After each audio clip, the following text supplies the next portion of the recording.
अस्सलाम वालेकुम dear students. आज का जो मेरा टॉपिक है वो है हार्ट अटैक के ऊपर। हार्ट अटैक किस वजह से काज होता है। तो हार्ट जो है ना मसल सेल्स का बना होता है। वैसे तो हमारे जिस्म में बहुत से ज़्यादा मसल सेल्स होते हैं और वो दूसरी मसल्स की तरह ही होते हैं। तो ये क्या करते हैं, इनका वर्क यही है कि रिसीव करेंगे ऑक्सीजन को और फूड को सर्कुलेटरी सिस्टम के ज़रिए, थ्रू सर्कुलेटरी सिस्टम के ज़रिए।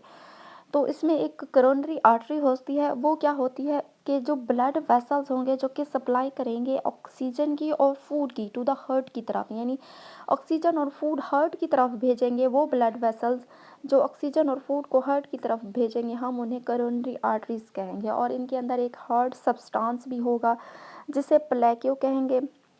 प्लेक्यू बेसिकली किस तरह से बना हुआ होता है, वो वॉल से बना हुआ होता है, जो कि किसकी वॉल्स होती हैं, करोनरी आर्टरी की वॉल से बना हुआ होता है। लेकिन प्लेक्यू की बात करें तो प्लेक्यू के अंदर जो है ना फैट भी होंगे और अदर सेल्स भी होंगे। और ये जो करोनरी आर्टरीज हैं ये नैरो हो जाती हैं, तंग हो जाती हैं, ये प्लेक्यू की वजह से, क्योंकि उन्हीं की वॉल से बना हुआ होता है ना प्लेक्यू।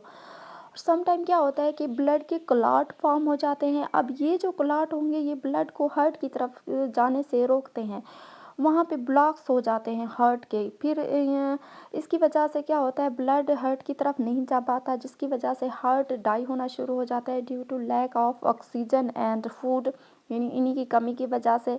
तो death of a part of heart, हम उसको हार्ट अटैक कहेंगे। और इसका जो दूसरा नाम है, हम इसको मायोकार्डियल इन्फेक्शन भी कहेंगे। If too muscles much heart muscles die अगर हो जाएं तो हार्ट अनेबल हो जाता है। अनेबल क्यों हो जाता है, पंप करने के लिए ब्लड। एंड जब ये अनेबल होगा ब्लड को पंप करने के लिए तो क्या होगा, पर्सन को डाई हो जाएगा ना।